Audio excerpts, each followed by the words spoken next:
वैसे जरूरी नहीं है, लेकिन वीडियो को लाइक या फिर डिसलाइक करने की कोशिश जरूर किया करें। तो जैसे इस मूवी का स्टार्ट होता है, हमें मूवी का मेन कैरेक्टर सियोंग दिखाया जाता है और उसकी बेटी का बर्थडे होता है। इसीलिए सियोंग की मदर उसे कुछ पैसे देती है ताकि वो अपनी बेटी को डिनर पर ले जा सके। लेकिन अब सियोंग को और पैसों की जरूरत होती है, तो इसीलिए वो अपनी मदर का एटीएम कार्ड चुरा लेता है। इसके बाद वो अपनी मदर के सारे पैसे चुरा लेता है और पैसों को वो लगा देता है हॉर्स राइडिंग में, और इस गेम में वो 4 मिलियन वॉन जीत जाता है। अब सियोंग ने एक कंपनी से बहुत सारे पैसे उधार ले रखे थे, तो इसीलिए वही लोग उसके पीछे पड़ जाते हैं। इसके बाद वो सियोंग को पकड़ ही लेते हैं और वो उसे काफी मारते हैं। और जब सियोंग उनके पैसे लुटाने के लिए अपने पॉकेट्स चेक करता है, तो वो देखता है कि उसके पास तो पैसे हैं ही नहीं, यानी वो वाले पैसे जिसने हॉर्स राइडिंग में जीते थे। और तब उसे याद आता है कि जब वो इन लोगों से बचकर भाग रहा था, तो वो एक लड़की से टकरा गया था, तो जरूर उसी लड़की ने ही उसकी जेब काट ली। अब क्योंकि सियोंग के पास पैसे तो होते ही नहीं, तो इसीलिए वो लोग उसे 1 महीने का और टाइम देते हैं, जिसमें कि वो उनके पैसे लुटा दे। इसके बाद सियोंग कुछ पैसों का अरेंज करता है और अपनी बेटी को डिनर पर ले जाता है। इसके बाद सियोंग जल्दी से स्टेशन पर पहुंचता है, लेकिन अनलकीली उसकी ट्रेन तो मिस हो गई थी। और जब सियोंग वहां पर बैठकर ट्रेन के आने का वेट कर रहा था कि तभी अचानक से उसके पास एक आदमी आता है, और ये अननोन पर्सन था, यानी सियोंग उसके बारे में कुछ नहीं जानता था। फिर वो अननोन पर्सन सियोंग को कहता है कि मैं तुम्हारे साथ एक गेम खेलना चाहता हूँ। वो सियोंग को कहता है कि अगर तुम इस गेम में जीत गए तो मैं तुम्हें 1 लाख वॉन दूंगा। तब इतने सारे पैसों का सुनकर सियोंग के गेम खेलने के लिए एग्री हो जाता है। इसके बाद सियोंग काफी मार खाने के बाद ये गेम जीत जाता है, यानी वो 1 लाख वॉन हासिल कर लेता है। इसके बाद वो अननोन पर्सन सियोंग को एक कार्ड देता है, ये कहते हुए कि अगर तुम और पैसे जीतना चाहते हो तो इस कार्ड पर जो नंबर लिखा हुआ है उस पर कांटेक्ट करना। इसके बाद सियोंग जब अपने घर जाता है, तो उसकी मदर उसे कहती है कि तुम्हारी बेटी अगले साल अपने स्टेप फादर के साथ यूएस में शिफ्ट हो रही है। यहाँ पर हमें ये पता चलता है कि सियोंग की डिवोर्स हो गई है और उसकी वाइफ ने दूसरी शादी भी कर ली है। लेकिन सियोंग कभी भी ये नहीं चाहता था कि उसकी बेटी उससे दूर जाए, लेकिन उसे बहुत सारे पैसे चाहिए होते हैं अपनी बेटी की कस्टडी वापस लेने के लिए, तो इसीलिए सियोंग उस कार्ड वाले नंबर पर कॉल करता है। इसके बाद सियोंग को एक गाड़ी में लाया जाता है जहाँ पर और भी लोग थे, लेकिन फिर उन सारे लोगों को बेहोश कर दिया जाता है। और जब उन सब लोगों की आंख खुलती है, तो वो खुद को एक फैसिलिटी में पाते हैं जहाँ टोटल 456 लोग थे, और वो वहाँ पर एज अ प्लेयर थे, क्योंकि उन सबको एक यूनिफॉर्म भी पहनाया हुआ था। इस फैसिलिटी का होस्ट यानी लीडर एक आदमी था जो कि फ्रंट मैन था वहाँ पर, और वो सब पर नजर रख रहा था। अब यहाँ पर एक कॉमन चीज थी कि जितने भी लोगों को वहाँ पर लाया गया था, उन सब ने कर्जे लिए हुए थे बहुत ज्यादा। सियोंग वहाँ पर प्लेयर नंबर 1 से मिलता है, जो कि एक बूढ़ा आदमी था। उस बूढ़े आदमी को ब्रेन ट्यूमर था, यही वजह थी कि वो यहाँ पर आया था, क्योंकि उसकी लाइफ तो वैसे भी खत्म ही होने वाली थी। इसके बाद वहाँ पर 2 प्लेयर्स, जिनमें लड़की का नाम सैब्यूक और लड़के का नाम जेंग होता है, उनके बीच फाइट होती है। अब यहाँ पर सैब्यूक वही लड़की थी जो सियोंग के पैसे लेकर भाग गई थी, यानी उसी ने उसकी जेब काटी थी। सियोंग तो उसे देखते ही पहचान लेता है, इसीलिए वो अपने पैसे मांगने के लिए उसके पास जाता है। तभी वहाँ पर कुछ गार्ड्स आ जाते हैं जिन्होंने पिंक कलर का यूनिफॉर्म पहना था और उनके फेस अच्छी तरह से कवर्ड थे। गार्ड्स उन सभी प्लेयर्स को बताते हैं कि तुम्हें यहाँ पर टोटल 6 गेम्स खेलनी होगी, और जो इस गेम का विनर होगा उसे बहुत सारे पैसे मिलेंगे।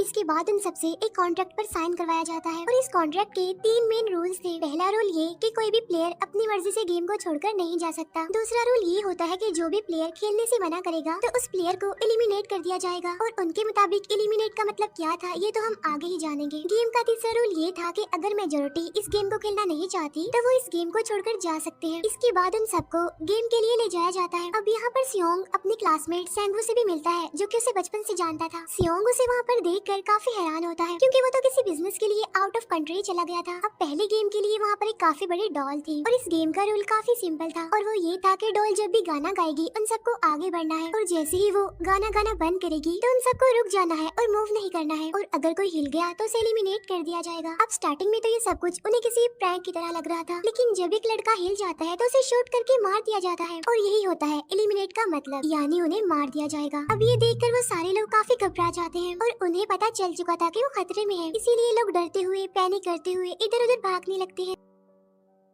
लेकिन अब क्योंकि गेम का रूल था, इसीलिए जो भी हिलता है उसे मार दिया जाता है, और जितने भी सर्वाइवर होते हैं वो किसी न किसी तरह इस गेम को कंप्लीट कर ही लेते हैं। लेकिन जो लोग मर जाते हैं उनकी डेड बॉडीज को वहाँ से ले जाया जाता है, और अब 456 प्लेयर्स में से सिर्फ 255 ही रह गए थे। अब क्योंकि वो सारे प्लेयर्स इतना ज्यादा डर जाते हैं कि अब कोई भी गेम खेलना नहीं चाहता था। लेकिन जैसा कि रूल नंबर 3 था कि अगर मेजोरिटी चाहे तो वो ये गेम स्किप कर सकती है, तो इसीलिए उनका लीडर यानी फ्रंटमैन वोटिंग करवाता है। लेकिन इससे पहले उन्हें प्राइज मनी दिखाई जाती है, यानी जो विनर को मिलेगी। लेकिन इन इन केस अगर कोई गेम को छोड़कर चला जाएगा तो ये सारे पैसे मरे हुए प्लेयर्स की फैमिलीज को मिल जाएंगे और ये prize money total 45 billion won होती है। इसके बाद वोटिंग करवाई जाती है जिसमें मेजोरिटी इस गेम को खेलना नहीं चाहती थी, तो इसीलिए गेम को यहीं पर स्टॉप कर दिया जाता है। लेकिन अगर कभी फ्यूचर में वो लोग चाहें तो इस गेम को रिज्वाइन कर सकते हैं। इसके बाद सभी लोगों को उनके घरों पर छोड़ दिया जाता है। नेक्स्ट डे सियोंग पुलिस स्टेशन जाता है और वहाँ पर वो पुलिस को सारी बात बता देता है, लेकिन उन लोगों को सियोंग की बातों पर यकीन नहीं होता और उल्टा वो लोग उसे पागल समझने लग जाते हैं। इसके बाद सियोंग उन्हें वही वाला कार्ड दिखाता है, लेकिन हैरान कर देने वाली बात तो ये है कि उस पर जो नंबर था वो रॉन्ग था। इसके बाद सियोंग जब घर जाता है तो उसकी मदर वहाँ पर नहीं होती। उधर सियोंग का क्लासमेट सेंगवू अपनी मदर को छुप कर देख रहा होता है और तभी वहाँ पर सियोंग भी आ जाता है। यहाँ पर सेंगवू अपसेट होते हुए सियोंग को बताता है कि मेरे ऊपर 6 बिलियन का कर्ज है। वो बताता है कि मैंने क्लाइंट्स के पैसे लेकर स्टॉक मार्जिन में लगा दिए थे, लेकिन अनलकीली वो सारे पैसे डूब गए। और तभी सियोंग के पास हॉस्पिटल से कॉल आती है। सियोंग की मदर का पाँव काफी इंजर्ड था, लेकिन डायबिटीज का ट्रीटमेंट न होने की वजह से उनकी चोट और ज्यादा बढ़ गई। तब डॉक्टर सियोंग को बताते हैं कि तुम्हारी मदर का ट्रीटमेंट हो सकता है, लेकिन इसके लिए हमें इनका पाँव काटना होगा। लेकिन इस ऑपरेशन में बहुत सारे पैसे लगने वाले थे, लेकिन जाहिर सी बात है सियोंग के पास इतने पैसे तो होते नहीं। इवन उसने तो अपनी मदर के इंश्योरेंस के पैसे भी उड़ा दिए थे। तब इसीलिए सियोंग पैसे मांगने के लिए अपनी वाइफ के पास जाता है, लेकिन उसकी वाइफ उसे पैसे देने से इनकार कर देती है। फिर उसकी वाइफ अपने हस्बैंड को बताती है कि सियोंग आया था पैसे मांगने के लिए, और तभी उसका हस्बैंड सियोंग को पैसे देने आता है। साथ साथ उसे ये भी कहता है कि मेरी फैमिली से दूर रहो, लेकिन सियोंग उसे मारने लगता है और तभी उसकी बेटी भी वहाँ पर आ जाती है। इसके बाद सियोंग का एक फ्रेंड अपने बॉस के पास पैसे मांगने जाता है, लेकिन उसका बॉस उसे पैसे देने से मना कर देता है, तो इसीलिए उन दोनों के बीच फाइट होने लगती है। इस फाइट के दौरान उसके बॉस का हाथ मशीन में आ जाता है, तो मौके का फायदा उठाकर सियोंग का फ्रेंड पैसे लेकर वहाँ से भाग जाता है। फिर इसके बाद सियोंग का फ्रेंड अपने घर आकर अपनी वाइफ को कहता है कि पहली फ्लाइट लो और जाओ यहाँ से। इसके बाद सईब्यूक एक एजेंट से मिलती है, क्योंकि उसने अपनी मदर को नॉर्थ एरिया से साउथ एरिया में लाना था। सईब्यूक वही लड़की जिसने सियोंग की जेब काटी थी, लेकिन यहाँ अपनी मदर को लाने के लिए सईब्यूक को बहुत सारे पैसों की जरूरत थी। अब सईब्यूक का एक छोटा भाई भी होता है जिससे उसने प्रॉमिस किया होता है कि मैं मदर को जरूर ले आऊंगी। इसके बाद हमें एक ऑफिसर दिखाया जाता है और इस ऑफिसर का भाई कुछ टाइम से मिसिंग था, इसीलिए वो ऑफिसर अपने भाई के घर जाता है, जहाँ उसे पता चलता है कि उसका भाई तो पिछले कुछ दिनों से अपने घर पर भी नहीं आया। और जब वो ऑफिसर घर को चेक कर रहा होता है तो उसे एक कार्ड मिलता है वहाँ पर, और इस ऑफिसर ने सेम ऐसा ही कार्ड पुलिस स्टेशन में सियोंग के पास भी देखा था, तो इसीलिए वो ऑफिसर सियोंग के पास जाकर उससे इस बारे में पूछता है, लेकिन सियोंग उसे कुछ नहीं बताता। इसके बाद सियोंग जब अपने घर जाता है तो उसे वो कार्ड दोबारा मिल जाता है वहाँ पर। अब सियोंग डिसाइड करता है कि वो दोबारा से उस गेम को ज्वाइन करेगा, इसीलिए सभी प्लेयर्स को एक शिप के पास ले जाया जाता है। इधर ही वो ऑफिसर भी गाड़ियों का पीछा करते हुए उस शिप तक आ जाता है। वो एक गार्ड को मारकर उसे पानी में फेंक देता है। इसके बाद उन सभी प्लेयर्स को एक आइलैंड पर मौजूद फैसिलिटी में लाया जाता है। अब यहाँ पर उन्हें जरा भी अंदाजा नहीं था कि अगला गेम कौन सा होगा और उसे कैसे खेला जाएगा। इसके बाद वो लोग अपनी अलग अलग टीम्स बना लेते हैं। रात को सईब्यूक और उसकी फीमेल फ्रेंड वॉशरूम जाते हैं। यहाँ पर सईब्यूक गार्ड्स की नजरों से बचते हुए उस फैसिलिटी को एक्सप्लोर करने लगती है। तभी वो देखती है कि गार्ड्स बड़े बड़े बर्तनों में कुछ बना रहे हैं,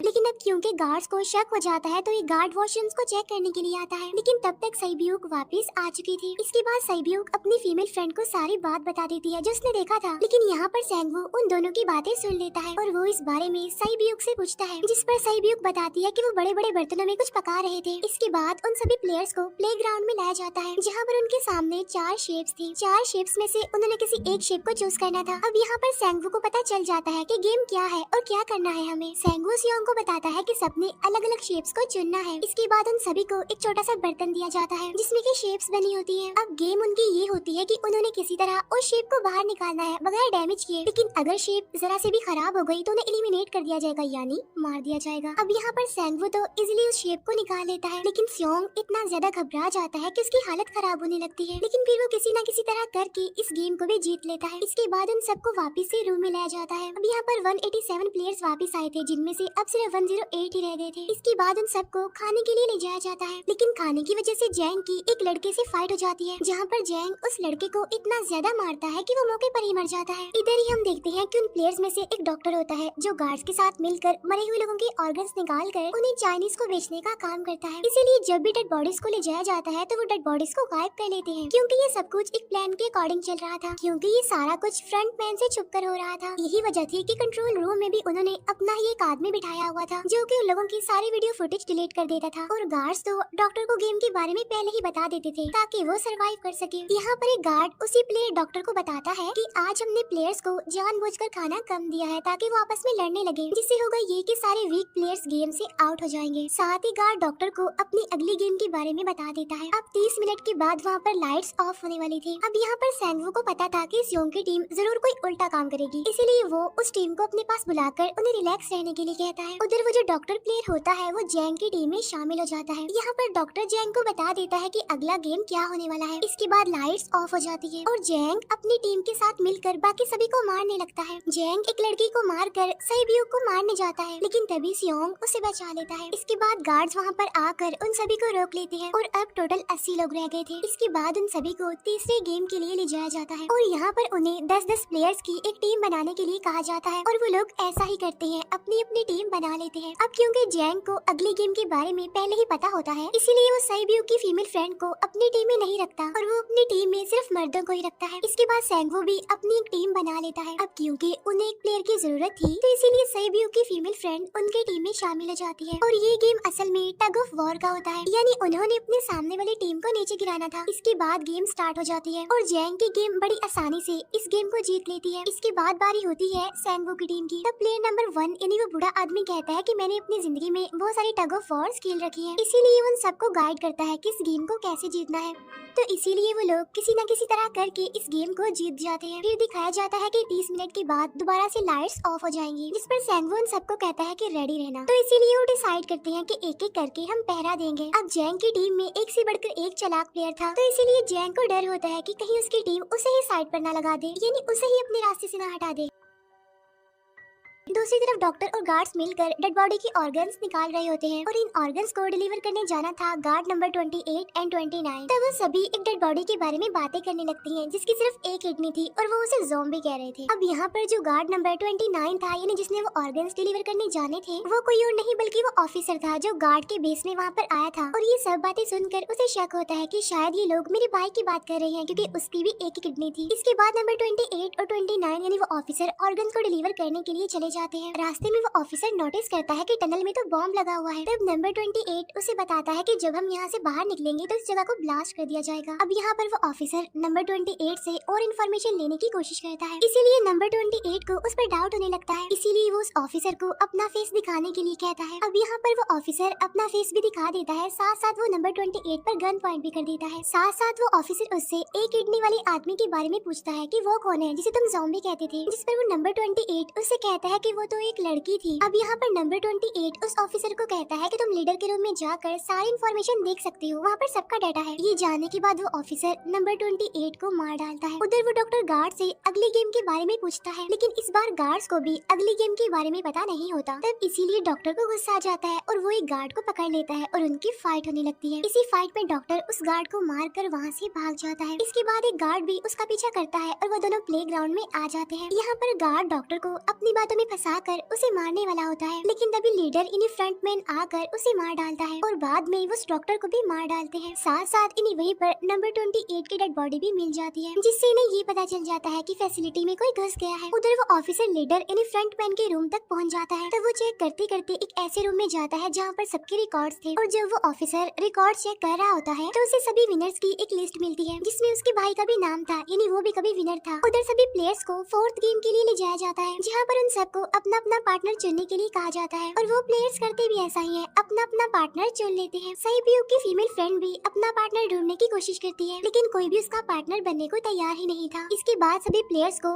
10-10 मार्बल्स दिए जाते हैं। असल में ये गेम ऐसी होती है कि एक प्लेयर को अपने पार्टनर से सारे मार्बल्स लेने होते हैं बगैर कोई जोर जबरदस्ती किए, और जो दूसरा पर्सन होगा यानी जिसके पास मार्बल्स नहीं होंगे उसे मार दिया जाएगा। फिर सैंगवू और सियोंग का फ्रेंड ऑड और इवन का गेम खेलते हैं, जिसमें कि उन्होंने गेस करना था कि सामने वाले के हाथ में कितने मार्बल्स हैं। अब यहाँ पर सियोंग का फ्रेंड सैंगवू के सारे मार्बल्स जीत जाता है, जिसकी वजह से लास्ट में सैंगवू के पास सिर्फ एक ही मार्बल बचता है। अब क्योंकि सैंगवू को पता चल चुका था कि अब वो बच नहीं पाएगा, इसीलिए वो सियोंग के फ्रेंड को अपनी बातों में फंसा कर उसे ये यकीन दिलाता है कि अगर हम में से कोई भी हार गया तो हारे हुए लोगों का मैच दोबारा करवाया जाएगा। अब यहाँ पर सैंगवू धोखे से सियोंग के फ्रेंड के सारे मार्बल्स चेंज कर देता है। इसके बाद सैंगवू मार्बल्स लेकर गार्ड को दे देता है और वहाँ से बाहर चला जाता है। और जब सियोंग का फ्रेंड मार्बल्स चेक करता है तो वहाँ पर पत्थर होते हैं। उधर प्लेयर नंबर 1 यानी उस बूढ़े आदमी की हालत खराब हो रही थी, इसीलिए वो तो इधर उधर घूम रहा था, लेकिन सियोंग किसी तरह उसे खेलने के लिए एग्री कर लेता है। अब यहाँ पर वो दोनों यानी वो बूढ़ा आदमी और सियोंग भी इवन आउट खेलते हैं। अब इनमें से वो बूढ़ा आदमी सियोंग के सारे मार्बल्स जीत जाता है, लेकिन लास्ट राउंड में वो बूढ़ा आदमी भूल जाता है कि उसने क्या चूज किया था। तो यहाँ पर सियोंग उसे बातों में फंसा कर उसके सारे मार्बल्स ले लेता है, लेकिन यकीन मानिए कि वो बूढ़ा आदमी काफी चालाक था। उसने एक मार्बल अपने पास ही रखा हुआ था और वो दोबारा से इधर उधर घूमने लगता है। अब यहाँ पर सियोंग उसे रिक्वेस्ट करता है कि प्लीज मेरे साथ एक और गेम खेलो ना। तब यहाँ पर वो बूढ़ा आदमी कहता है कि मुझे पता है कि तुमने सारे मार्बल्स धोखे से लिए हैं मुझसे। वो कहता है कि मुझे सब पता था, बस मैं पागल बनने की एक्टिंग कर रहा था।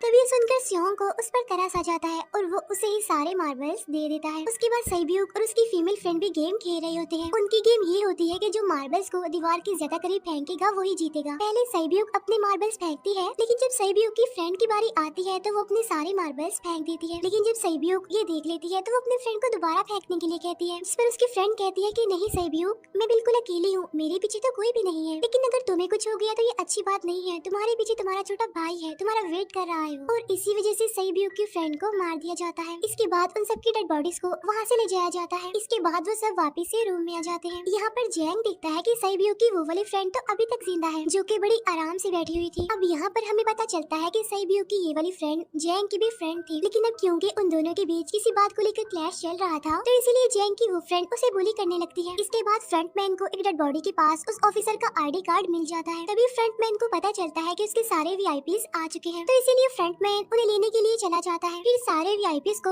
उनके रूम में लाया जाता है। इसके बाद फ्रंटमैन वीआईपीज के आने के बारे में एक और आदमी को जाकर बताता है और यही आदमी मेन होता है। और ये कौन होता है हम ये आगे जानेंगे। फिर नेक्स्ट डे उन सबको 5वीं गेम के लिए लाया जाता है, जहाँ पर 1 से लेकर 16 तक नंबर पड़े होते हैं और वो सभी प्लेयर्स अपना अपना नंबर ले लेते हैं। नंबर का मतलब ये था कि जो नंबर भी एक प्लेयर पर आएगा उसके मुताबिक ही उसकी बारी आएगी। अब यहाँ पर लास्ट में पहला और आखिरी नंबर रह जाता है, यानी 1 और 16। तो यहाँ पर सियोंग कंफ्यूज हो जाता है कि उसे कौन सा नंबर चूज करना चाहिए। अगर उसने पहला नंबर लिया तो वो फंसेगा और मरेगा, क्योंकि उसे नहीं पता कि गेम क्या है। और अगर लास्ट नंबर लेगा तो क्या पता उसकी बारी ही ना आए, टाइम कम रह जाए। और तभी वहाँ पर एक आदमी आ जाता है और वो सियोंग को कहता है कि मुझे पहला नंबर चाहिए, क्योंकि मैं अपनी जिंदगी में कभी भी फर्स्ट नंबर पर नहीं आया। फिर इसके बाद उन्हें गेमिंग रूम में लाया जाता है। अब इस गेम का रूल ये होता है कि दिए हुए टाइम में उन्हें ब्रिज की दूसरी साइड पर जाना है। अब इसके बीच में 2 तरह के ग्लास लगे होते हैं, एक तो होता है आम ग्लास और एक होता है टेम्पर्ड ग्लास। आम ग्लास पर पाँव रखते ही वो टूट जाएगा और वो लोग नीचे गिर जाएंगे। इसके बाद गेम स्टार्ट हो जाता है और वो लोग एक एक करके मरने लगते हैं। फिर एक टाइम ऐसा आता है जब जैंग सबके सामने होता है और वो आगे ही नहीं बढ़ रहा होता। अब उनके पास एक ही रास्ता था, या तो वो आगे जाए या सारे ही मर जाएं। और तभी जैंग के सामने उसकी वही फ्रेंड आ जाती है जो उसे बुली कर रही थी और वो जैंग को कहती है कि मैंने तुम्हें कहा था कि जिस दिन तुमने मुझे धोखा दिया मैं तुम्हें मार दूंगी। इसके बाद वो जैंग को पकड़ लेती है और उसे लेकर नीचे कूद जाती है, जिसकी वजह से उन दोनों की मौत हो जाती है। अब वहाँ पर एक आदमी था जो कि ग्लास कंपनी में काम करता था और उसे पता था कि टेम्पर्ड ग्लास कौन सा है, लेकिन जब फ्रंटमैन को इस बात का पता चल जाता है तो वो लाइट्स ऑफ करवा देता है ताकि वो ग्लास को पहचान ही ना पाए। अब लास्ट में एक ही स्टेप बचता है और उनके पास तो टाइम ही नहीं था, इसीलिए सेंगवू उस आदमी को धक्का दे देता है। तो यहाँ पर सेंगवू, सियोंग और सैब्यूक ब्रिज को पार कर लेते हैं, लेकिन ग्लास टूटने की वजह से उन्हें काफी चोट लग जाती है, खास तौर पर सैब्यूक को।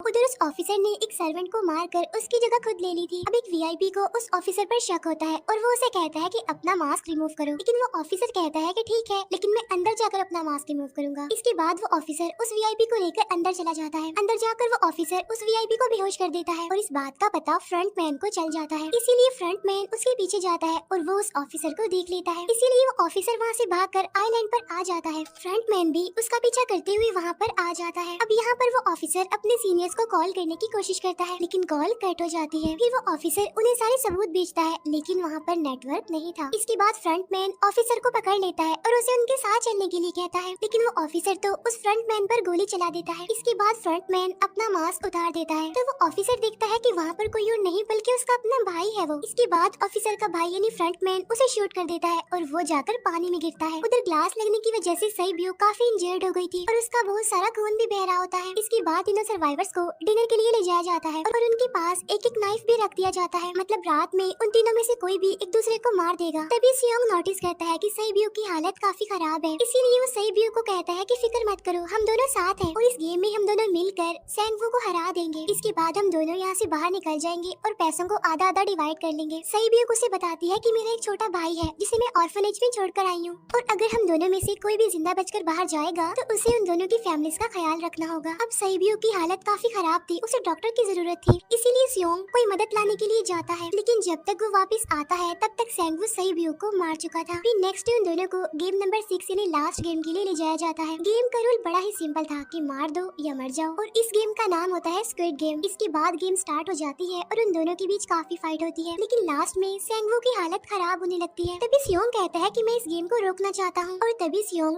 सैंगवू को उसके साथ चलने के लिए कहता है, लेकिन सैंगवू तो अपने आप को ही मार डालता है, जिसकी वजह से सियोंग गेम जीत जाता है। फिर फ्रंटमैन सियोंग को कहता है कि तुम बहुत अच्छा खेले, लेकिन मुझे इसकी उम्मीद नहीं थी। इसके बाद सियोंग को उसके घर पर छोड़ दिया जाता है और उसके पास एक एटीएम कार्ड भी था और जब सियोंग उस एटीएम कार्ड को जाकर चेक करता है तो वो दिखता है कि सारे पैसे उसके अकाउंट में भेज दिए जाते हैं। इसके बाद सियोंग अपने घर जाता है, लेकिन तब तक उसकी मदर की डेथ हो जाती है। इसके बाद हमें 1 साल बाद का सीन दिखाया जाता है जहाँ पर हम देखते हैं कि सियोंग की हालत काफी खराब हो गई है, यानी वो काफी नशा करने लग गया है और उसने अब तक उन पैसों को हाथ तक नहीं लगाया। एक दिन एक फूल बेचने वाली औरत सियोंग के पास आती है और वो उसे सेम वैसा ही कार्ड देती है जिसमें एक एड्रेस लिखा हुआ था और फिर सियोंग उस एड्रेस पर जाता है जहाँ पर उसे पता चलता है कि ये सारा किया धरा किसी और का नहीं बल्कि उस बूढ़े का है, प्लेयर नंबर 1 का, और वो अभी भी जिंदा है। यहाँ पर वो बूढ़ा आदमी सियोंग को बताता है कि मैं अपनी लाइफ से बोर हो चुका था और ये सारे गेम मैंने अपने क्लाइंट्स के साथ मिलकर बनाई ताकि मैं लोगों को मरता हुआ देखकर एंजॉय कर सकूं, लेकिन हाँ, हमने किसी को मजबूर नहीं किया था ऐसा करने के लिए और मैंने गेम में इसीलिए पार्टिसिपेट किया क्योंकि गेम देखने से ज्यादा उसे खेलने में मजा आता है। वो कहता है जो पैसे तुम्हारे पास है वो मेरे ही है और ये कहते ही उस बूढ़े आदमी की मौत हो जाती है। इसके बाद सियोंग सईब्यू के छोटे भाई के पास जाता है और उसे लेकर वो जाता है सैंगवू की मदर के पास और वो सैंगवू की मदर को कहता है कि इस बच्चे का ख्याल रखना, साथ साथ वो उसे एक बैग भी देता है जिसमें बहुत सारे पैसे होते हैं। इसके बाद सियोंग स्टेशन पर जाता है जहाँ पर उसे वही अननोन पर्सन मिलता है जो कि उसे मूवी के स्टार्ट में भी मिला था। यहाँ पर सियोंग उसका पीछा भी करता है, लेकिन तब तक वो भाग चुका था। फिर सियोंग उस कार्ड वाले नंबर पर कॉल करता है और वो पूछता है कि तुम लोग कौन हो और लोगों के साथ ऐसा क्यों कर रहे हो, क्यों खेल रहे हो लोगों की जिंदगी से। लेकिन आगे से उसे रिस्पॉन्स आता है कि सियोंग अगर तुमने जिंदा बचना है तो प्लेन में चढ़ जाओ। और इसी के साथ ही मूवी यहीं पर